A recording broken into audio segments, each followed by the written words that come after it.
Hey, this is Anney. And Samantha. And welcome to Stuff I Never Told You, a production of iHeartRadio.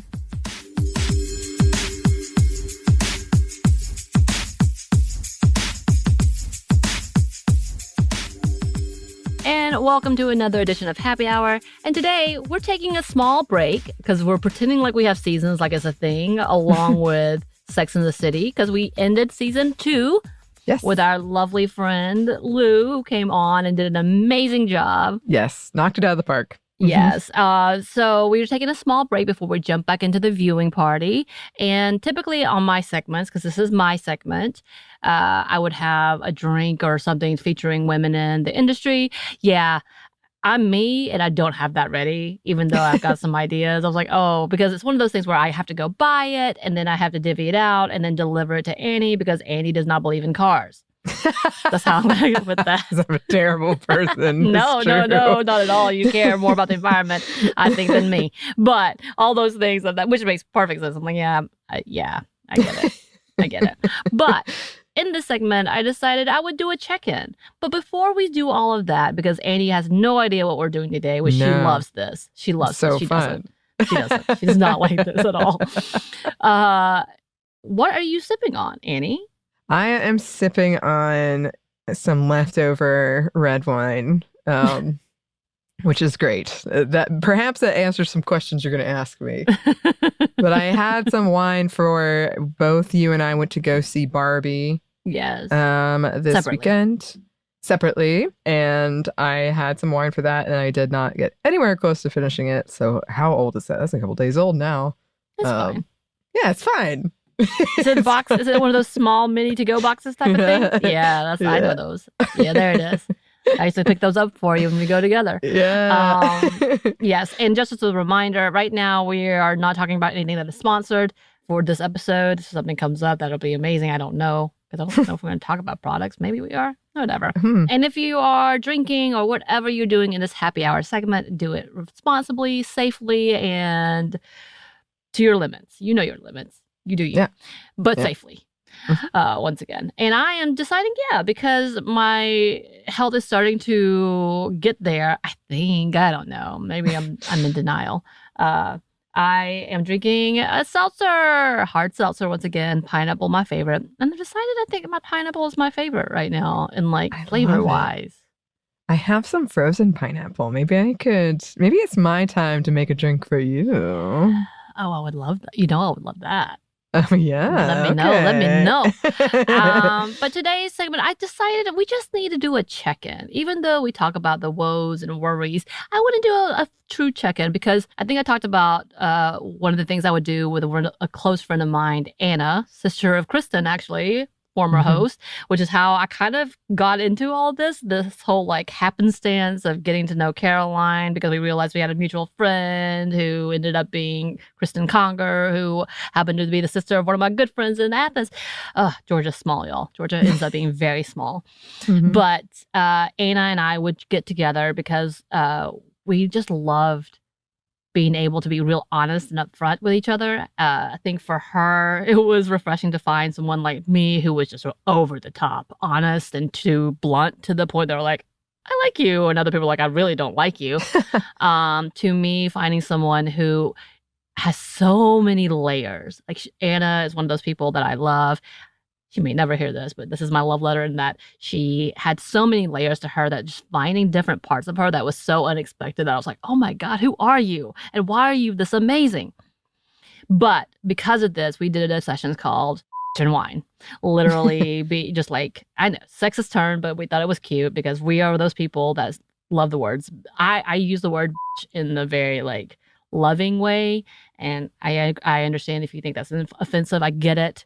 But for me, it's something that I reclaimed and I have always loved to use. Now, if a man uses it against me, there's a good chance I'm going to dick punch him. Again, very offensive, I know. But just saying I probably would. But violence is not the answer, kids. But that we had a and wine where we would drink wine and then just talk about whatever was happening. And it could be good, it could be bad, we could be concerned. We were leaving college, so it was that time of era for us. So getting to really jump into our feminism and stepping away from the patriarchy, but a slow burn away from that. She had just left Christian college, and I had just starting to lead the Christian world. We had met through a church, actually, and then we realized, this is real dysfunctional. Oh. So, all of that to say, I kind of want to come back to the origins of that and talk about how are you? And I am one of those firm believers. When I ask you that question, I'm really asking you that question, whether it's good or bad.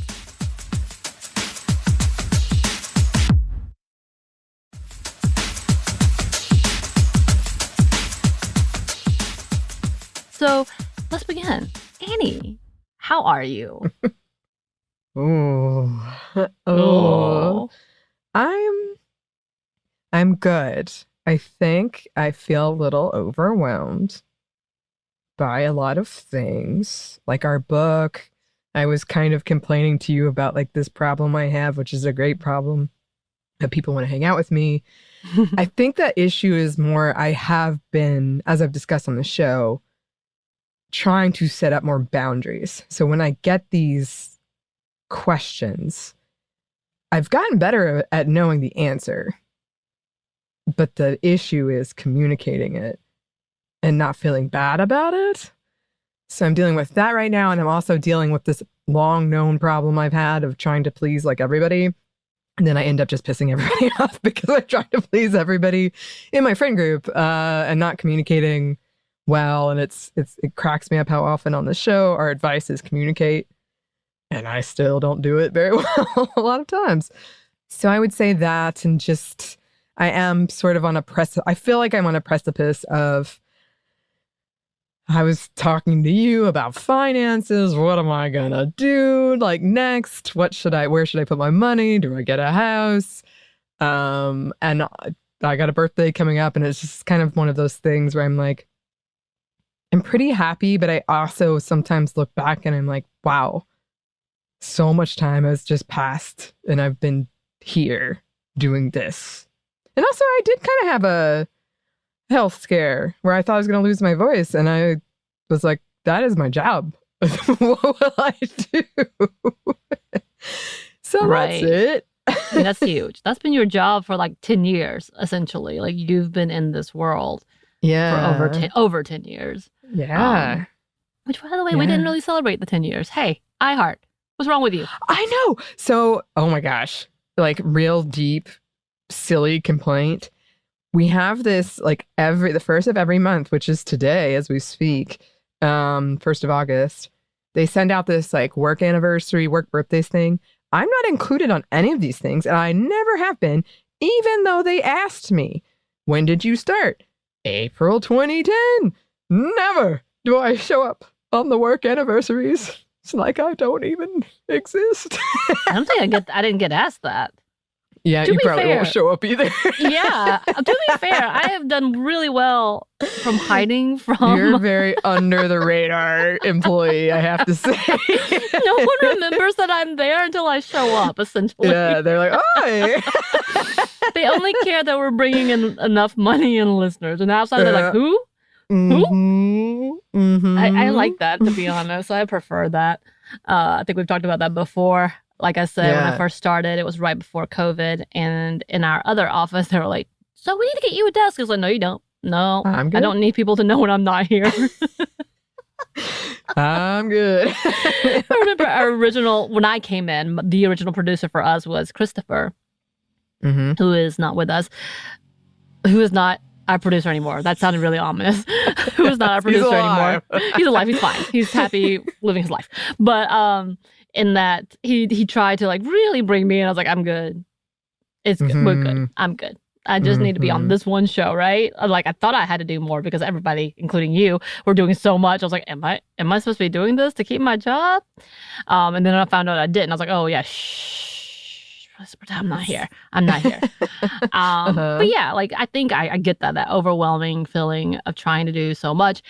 And then I'm with you on this whole precipice thing, but not necessarily about that because I think I left that when I originally bought that house, but feeling like something is coming, shifts are happening, and whether that's just the real world, the big world, with the politics that's happening with all the policy changes. But then now we're seeing a lot of pushbacks, and I love to see it.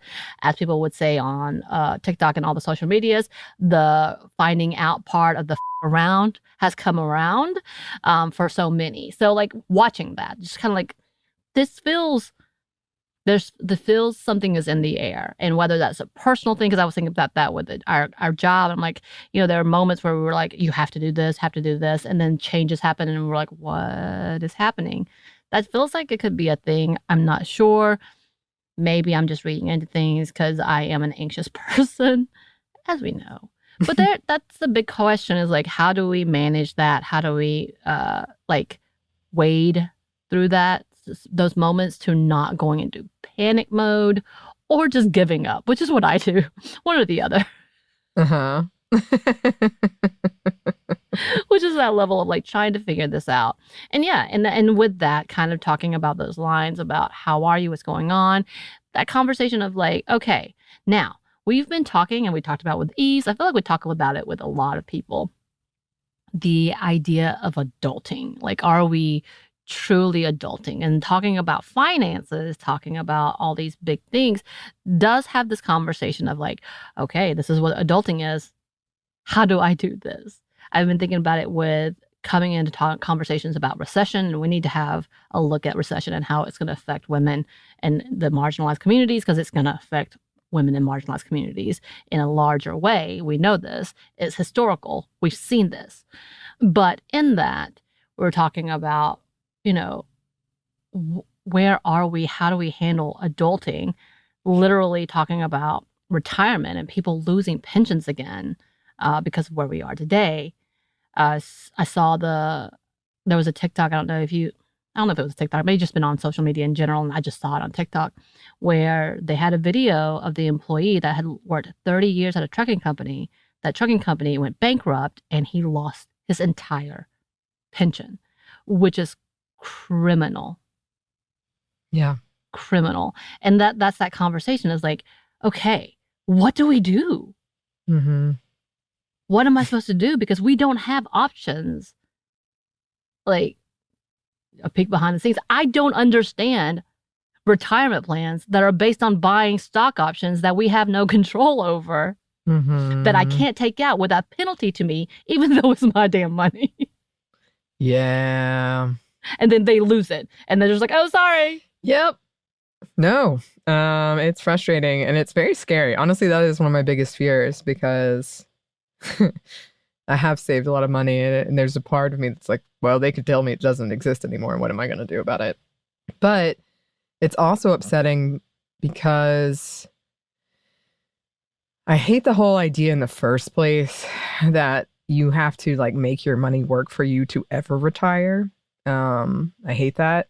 And I hate how complicated it is. I feel like one of my most competent friends when it comes to that was recently telling me she did not understand any of it. And when she was telling me that, I was like, well, then what hope do I have? And I have been fined a substantial amount just for moving my money from one place to another. Right. Because I didn't want to forget it. Honestly, right. That was ultimately, I was like, one day I'm just going to forget this even exists. And I got fined for it just to move it. And that's something that I am fortunate enough. It made me mad. It was a big blow, but I could handle it. Right. And that's not the case for everyone. No. Yeah. I was there. I had that with taxes, like where I had to owe money. And I was like, how? Mm-hmm. I literally get paid, I think, like $750 every 2 weeks. That's not even rent. How am I supposed to pay this tax back? I don't understand. Of course, things changed, and finding those positions that many people still are in. Like, I lived paycheck to paycheck up until 5 years ago, and that's when I held 3 jobs. When I started doing 3 jobs is when I was like, okay. And by the way, this is also working for the community, and the community could give a about me. Like, let's just be very honest.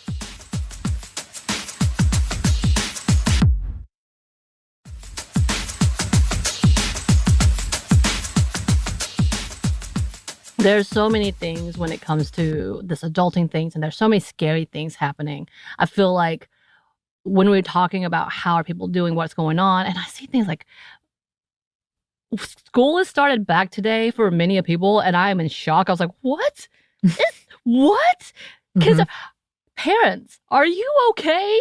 Are you okay? Do you need something? Let us know. How are you? Because like I'm concerned. There's so many things that I'm like, motherhood. No.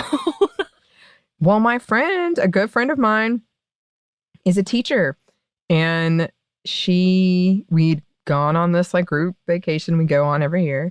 And after it was over, it always ends because she has to be back for teaching. Well, that was sort of the impetus for the week we chose usually. And she was saying she has like 40 kids in her classes, and she's teaching French 1 to 4. And in each class are students from French 1 to 4. And I'm like, well, then how are you supposed to succeed in this situation? Like levels 1 through 4 all together in one class? In oh my one God. class. Yeah. And that's the other part. Teachers, educators, how are you? Oh my God.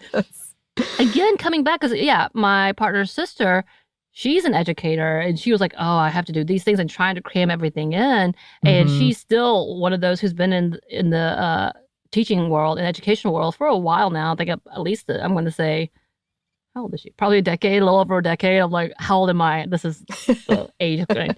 And like the fact that they're going backtracking and trying to do all these things and being told that they need to teach these things and not having any control about what's happening in classrooms half the time, and then having students who, for whatever reason, may also be really bitter about coming back as well, and so many things. And then you have the pushbacks with the government and so many things. Of course, it's not everyone, and these are more horror stories in different places. My partner's sister has not told any stories. She has said that right now they're okay. They've had some incidents when it comes to like the Board of Education, but they've not been hit as hard as like being called out for this thing or being told they can't do this and this constantly. And they're from a southern area. As well as like in our state, Georgia, if you've seen this, Cobb County has a teacher under scrutiny because she played or read a book that I think had one same-sex couple. Nothing about it, just had a couple in there, and she is she was terminated essentially, and she is filing against them as she should. And and Cobb County is slowly becoming more and more left-leaning, but Cobb County is also one of those areas that people see a lot of gerrymandering, way more than you would hope for. That has happened recently, and a lot of contesting. Blah. We'll just say about that. But like we know that things like this are happening, and it's just horrifying. Like this is the adulting that we weren't prepared for. Like at least the finances, we kind of, not really, actually. My parents did not teach me. I did watch my dad lose his entire retirement because of the recession in early 2000s and get laid off and have to go through that, which he was making 6 figures at one point, and then it dropped to $320 a month from unemployment, which hasn't changed. Yeah. Yeah. My dad, he was a professor. He got it's not furloughed, but basically he took a pay cut because they were like, well, we can't afford to pay it anymore, so everyone takes a pay cut. I'm like, what is this world where all of a sudden it can be like the cost of living going up, your pay going down. Right. And also one more thing about my teacher friend is we were going grocery shopping and we were checking out. There was the person, very kind person, cashier, who was like, do you want to donate to teachers' classrooms or something? And she was like, look, I have to pay for everything to put in those classrooms. I am not going to donate. She said that to them. She said it much more nicely, but yeah. That teacher's like, okay. Oh. That's about where we are with adulting. We're right. Like that's where we are. Everybody's in this state of like, what in the hell? Because there's also like, yeah, with the world of social media, we have so many people chiming in about what they think is right or wrong. Apparently there was a video where the teacher told the parents, hey, if you send supplies, it's going to be divvied out so everybody has it. So please just send it it's not just for your kid. And then people got mad, and apparently one comment was something along the lines of like, I bought them this designer brand something, and I'm not using this. This is for my kid only. Like, it's like, whoa. okay, I get the idea of like, you bought your kid something special. Right. Sure. But then also, do you not understand where the teachers are coming from in trying? Like, kindness is gone, it seems, when it comes to schools. I don't know, from some perspective. Don't get me wrong. I know there's amazing parents who actually are very hyper aware and self-aware about things. So that's amazing. But like those are the moments of like, what's going on? It's really disheartening. Yeah. Why are you so unhappy? I guess maybe it's the financial stuff that we're talking about, being adulting, and adulting makes everybody unhappy. But yeah, I think that's where it comes down to, is like just finding out, hey, you're good? You're not? Why? You are? Even better. Why? How are you? Friends, how are you? And yeah, listeners, we hope you're well. No matter what, we want to know, how are you? Yeah. How are you? We're doing well. We're fine. No, it's good. I think these sessions are good. They're helpful. I understand why you and Anna do it. A lot of us do it. I miss those days. You need to get it out. You need to get it out. Sitting and having a moment. You know, and this is what I think about why I think I like shows like Sex and the City, because this is what they do. Yeah. It seems trivial. Sometimes it's overly absurd and you're tired of it. But having a group or a person just to sit down with and being like, what's going on? And catching up and enjoying and laughing and crying together and just reminiscing. It's nice. Yeah. It is nice. It's nice to have the person that you can be like, you know what? I know it sounds perhaps trivial, but this is what's going on in my life, and it's upsetting me. Yes. And if at any point, Anna, you're listening, I heart you. I miss you. Let's have a session soon. I've only met you once, Anna, but I like you too. You got a great singing voice. Karaoke night. She's an amazing singer. Actually, their whole family is. It's really irritating, actually. I was kind of annoyed, but that's only because I suck. But I'm enthusiastic and I have fun. You sure do. Yes. Well, listeners, let us know how you are. Cheers to you. Cheers. Yes. You can email us at stuffmediamomstuff@iheartmedia.com.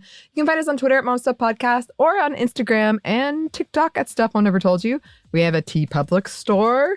And we have a book that you can pre-order, either in audio form or physical form, at stuffyoushouldreadbooks.com. Thanks, as always, to our super producer, Christina, our executive producer, Maya, and our contributor, Joey. How are y'all? We miss you. How are y'all? Yes, we do miss you. Oh, how are you?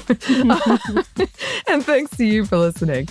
Stuff I Never Told You is a production of iHeartRadio. For more podcasts from iHeartRadio, you can check out the iHeartRadio app, Apple Podcasts, or wherever you listen to your favorite shows.